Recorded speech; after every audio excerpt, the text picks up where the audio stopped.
Bonjour, je vais compléter aujourd'hui la révision de l'électronique en discutant ce qu'on appelle la numérisation d'un signal analogique et la numérisation d'une équation différentielle dépendant du temps. Donc, je donne un exemple, titre passe-pas. Donc, l'équation en fonction du temps, E égale RI plus S toujours. Donc, E égale RI, I c'est C fois ds sur dt plus, bien sûr, plus S. Ça y est? Donc, implique que ds sur dt plus S sur tau égale à E sur tau. Donc, bien sûr, tau égale R fois F. Donc, c'est quoi numériser? Numériser, donc, c'est donner à chaque échantillon de E une valeur de S. Ça veut dire, supposons que E est un signal analogique, ce signal d'entrée, qui possède la forme suivante. Donc voilà E en fonction du temps. Voilà, ça veut dire la durée de E. Supposons que la durée de E commence entre cet instant et cet instant. Donc ça c'est la durée totale. Par exemple 20 secondes. Supposons 5 secondes, 20 secondes. Et pour chaque dt, je vais subdiviser ce signal en des petits échantillons. Ça y est? Donc, ce qu'on appelle le nombre de points. Donc, nombre de points. Donc, nombre total de points. Donc, n total, par exemple, il y a 200. Je vais jouer sur 200 points de ce signal. Et pour ces 200 points, je vais avoir une valeur de S pour chaque point. Ça veut dire parce que cette équation, on décrit l'équation différentielle en fonction du temps, qui permet de donner de façon continue la valeur de S pour chaque point. Et c'est ça la réalité normalement. Donc la numérisation, c'est donner un schéma numérique qui permet d'avoir S pour chaque valeur de E. Donc les données. Pourquoi? Parce qu'on va faire une programmation sur Python. Et ça, fort probable dans les concours, comme vous le savez, dernièrement. Tout examen de physique contient un code Python, compléter ce code, donner un code. Ça y est? Et voilà, parmi les choses les plus importantes exigibles dans les concours, c'est le code Python d'une équation, d'un schéma numérique ou bien d'une équation numérique d'un filtre simple, soit passe-bas, soit passe-haut, même passe-bande. On peut le numériser. Donc, ce qui est important toujours dans les données, c'est le nombre de points. Voilà. Et la durée du signal d'entrée. Pourquoi donc? Parce qu'on a ici une équation temporelle. Allez, c'est quoi dt? C'est la durée de traitement entre deux points. Donc, je vais prendre une valeur de S. Voilà, un point. Je donne donc une valeur de E. Je donne son image S. Puis je passe deuxième point, troisième point. Donc, ce passage, cette durée, on l'appelle d de t. C'est quoi d de t? C'est la durée totale du signal est 20. Ça y est? Et on a considéré qu'on va travailler sur 200 points. Donc, c'est quoi le dt, la durée entre deux? Donc, c'est sûr, c'est quoi? C'est la durée totale. Je vais appeler ça durée totale. C'est la durée totale divisé par le nombre total de points, divisé par 200. Divisé par le nombre total de points. Donc, c'est ce qu'on appelle, dans le langage de l'électronique numérique, la période d'échantillonnage. Ça veut dire la période de chaque échantillon. Donc, je vais travailler échantillon, je vais prendre le premier échantillon, je vais le traiter, puis je passe au deuxième. Donc, c'est la durée dt. Voilà, donc, les grandeurs qu'on va utiliser. Donc, je reviens à la numérisation. ds sur dt, c'est quoi la dérive? La dérive, c'est la variation. C'est le futur moins le passé, donc, normalement. Donc, ds sur dt, pour la numériser, donc, je vais écrire delta s sur delta t, ça veut dire cette valeur, je suis dans un instant tn, par exemple, sur un instant tn, vous savez? Donc, ou bien un instant tn moins 1. C'est quoi d de s? C'est sn moins sn moins 1. Donc, d de s, si je suis dans un instant, donc tn, Donc, d de S, c'est Sn moins Sn moins 1 divisé par d de t, la durée. Donc, la durée qu'on va appeler d de t, ou bien TE, période d'échantillonnage. C'est-à-dire la durée entre deux échantillons, ou bien entre deux prélèvements. Donc, d de S, c'est Sn moins Sn moins 1 sur la durée, d de t que j'ai appelé TE, plus quoi? Plus Sn sur taux égale à En sur taux. Pourquoi? Parce que je m'intéresse à la valeur Sn correspond à ce En. Correspond à ce N. Et dans ce cas, la variation, c'est quoi? C'est ça moins ça. C'est Sn moins Sn moins 1. Donc ici, je simplifie. Donc, je vais multiplier par taux pour éliminer ce taux. Donc, je considère θ ou bien Ci, donc Ct, constante Ct du temps, égale quoi? Égale donc taux sur TE. Ça y est, je multiplie tout ça par taux. Qu'est-ce qu'on aura? Sn facteur de taux sur TE. Ça y est, plus 1. Ça y est, donc taux fois ça c'est 1. Égale quoi? Égale à En plus taux sur TE fois Sn moins 1. C'est tout simplement simplifier le calcul. Voilà, j'ai ramené Sn, j'ai factorisé par Sn, et j'ai ramené Sn moins 1 à droite. Donc, c'est quoi taux sur TE? C'est Ct, donc 1 plus Sn, égale à quoi? Égale à 1 sur Ct plus 1, fois quoi? Fois En, plus Ct divisé par Ct plus 1, fois Sn moins 1. C'est ce qu'on appelle le schéma numérique. C'est-à-dire, pour chaque valeur de n, je peux avoir Sn, bien sûr Sn-1, donc c'est ça la valeur initiale qu'on va, normalement ici, pour faire un programme Python, de cette équation, donc on doit donner une valeur de Sn-1 qu'on peut considérer en général, en numérique, on considère Sn-1 égale à 0. Donc, je vais initialiser Sn-1, pourquoi? Parce que je n'ai pas Sn-1. Si je voudrais Sn, je dois avoir En, c'est bien, voilà. Mais donc, pour déclencher le programme, on doit initialiser Sn-1.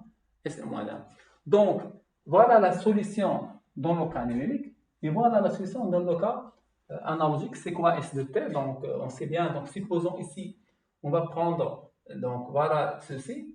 Donc, c'est un cas difficile parce que eux prennent des valeurs différentes, donc à chaque instant. Pour nous, on peut simplifier. Voilà, donc le cas, on va supposer le cas d'un échelon de tension, c'est-à-dire, je vais considérer E de T, voilà, donc, comme ça.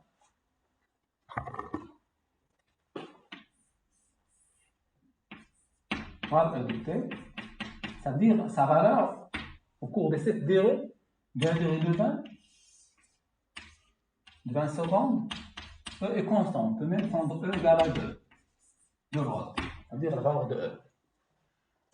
Donc, c'est quoi S? Analytiquement, la résolution de cette équation différentielle, c'est E égale à constante. Donc, c'est déjà vu. S égale E facteur de 1 moins exponentielle moins pi sur taux. Voilà, donc la résolution de l'équation différentielle avec un échelon constant. Ça y est? Donc, ça, c'est la solution analogique. Et ça, c'est la solution numérique. Donc, les astuces. Donc, En, Sn, D de S, c'est quoi? C'est Sn moins Sn moins 1. C'est ça, cette variation. Il ne faut pas faire Sn plus 1 moins Sn. Ça y est? Donc, à l'instant, Tn, En, Sn, et ici, c'est Sn moins Sn moins 1. Deuxième astuce du point de vue programmation, on doit initialiser Sn moins 1. Donc, on va essayer de donner le code Python donc, de ce schéma et en même temps, on va comparer dans la même courbe la valeur de S analogique et numérique. On va voir quels sont les facteurs qui influencent sur cette valeur et je vais vous donner le programme Python, le code Python, donc dans la description de cette vidéo, donc pour le faire, pour le coder et pour la comprendre, donc pour le comprendre parce que c'est très important. Donc les éléments importants, donc voilà l'équation à numériser. voilà la solution analogique et voilà les données importantes. Donc ici, je vais effacer donc, A, le montage de départ. Voilà, je peux même faire ça. Donc qu'est-ce qu'on a dit? Qu'est-ce qu'on dans code Python?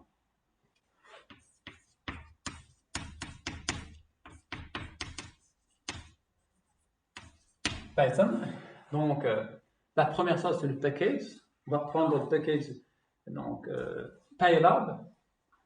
Donc from Pylab import enter. C'est-à-dire qu'on va essayer d'utiliser toutes les fonctionnalités de cette librairie ou bien de ce package. Ça y est? Donc, qu'est-ce qu'on a dit? Qu'est-ce qu'on va initialiser? On avait SN-1. Voilà, on va dire que les données CI, on va prendre compte initial égale à 0. On va voir comment on va l'attribuer à SN-1. Par exemple, l'intensité maximale, parce qu'on va tracer de même ces fonctions, on va prendre E égale à 2.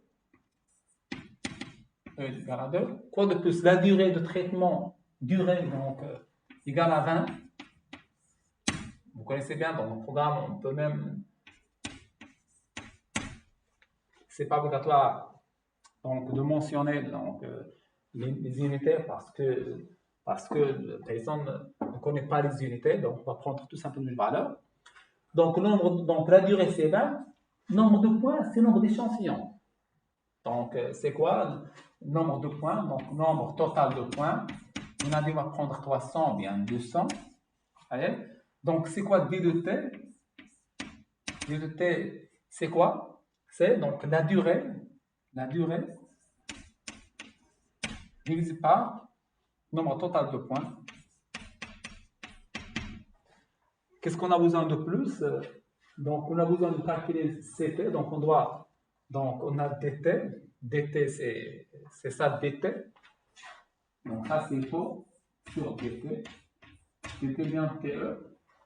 Donc, on va donner à taux. On a une valeur de 2, par exemple. Taux égale à 2.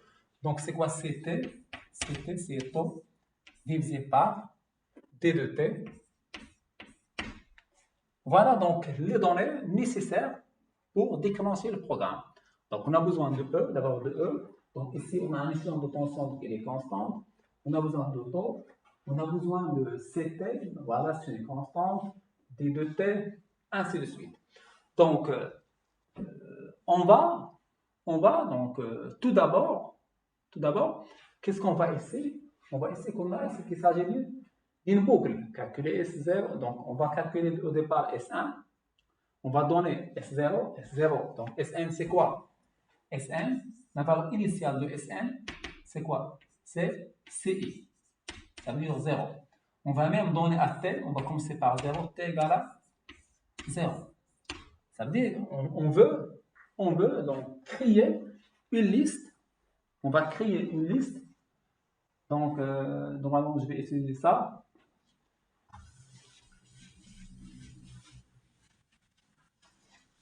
On va créer une liste parce que qu'est-ce qu'on veut tracer? On veut tracer S en fonction du temps. Ça veut dire en fonction du temps. À chaque instant T, on voit une valeur de S. Donc T, c'est une liste.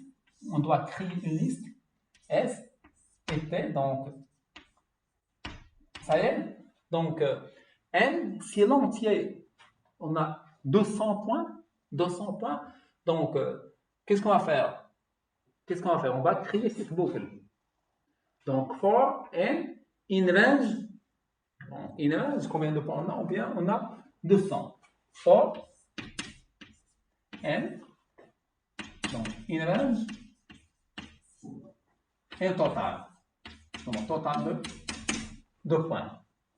Donc, qu'est-ce qu'on a? On a Sn égale quoi? Égale parenthèse. Donc, 1 sur Ct plus 1. Ça y est. Fois E, parce qu'on a pris En constant. Donc, fois E. Plus, parenthèse. Donc, Ct divisé par Ct plus 1. Allez, fois 3 fois Sn. Ça veut dire Sn, il va recevoir cette valeur à chaque n. N égale à 0, donc 1, 2, 3, 4, 5. Donc on va commencer par 1, donc de 1 jusqu'à 200. Donc qu'est-ce qu'on va dire?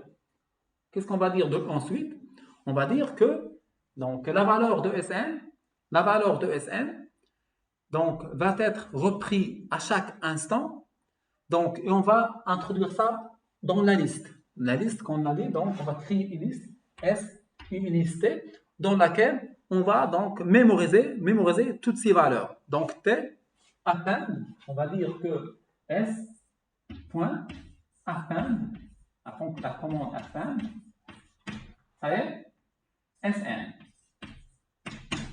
Et T, qu'est-ce qu'on contient? Contient les durées donc 200, pendant 200, c'est quoi la durée? On va commencer par 0, puis dt, 2dt, 3dt, 4dt, 5dt. Ça veut dire quoi? Ça veut dire dt fois n. Donc, point, append, dt fois n. Donc, voilà le premier échantillon, le premier, le deuxième, le troisième, le quatrième, jusqu'à 200. Donc, dt, c'est quoi? C'est 1. C'est dt fois 2, dt fois 3. Donc, dans ce point, par exemple, qu'est-ce qu'on a? 3 dt. dt, 2 dt, 3 dt. Donc, comme ça, on va créer une liste de points, de S et de T. Et on va donc à chaque fois, stocker cette liste par toutes les valeurs données, donc, ou bien toutes les valeurs calculées. Donc, si on veut, donc, dès que on veut faire plot, T en fonction de S, donc plot, ça y est, donc TS. Donc, donc, si on veut comparer avec cette valeur de S, donc on va donc définir une autre fonction Y en fonction de X, qui va nous permettre de tracer S en fonction du temps. Voilà, donc je vais effacer donc, ces valeurs initiales.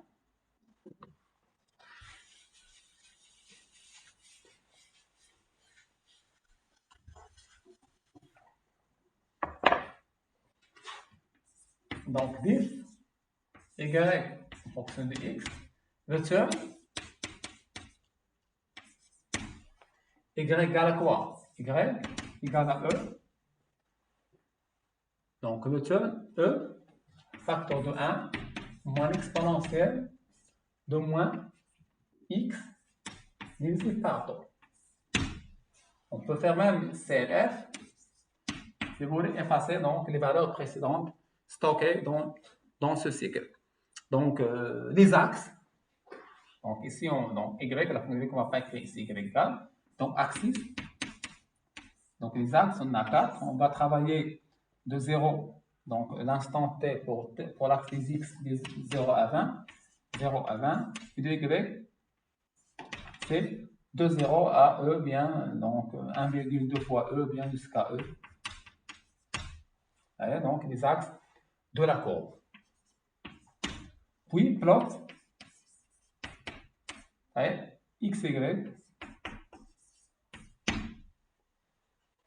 Voilà, donc comme ça, c'est le programme qui permet donc de tracer les deux fonctions. On va voir, on va constater, essayer, donc je vous conseille d'implémenter ce code. Je vais le donner donc dans la partie description, ou bien dans la case description.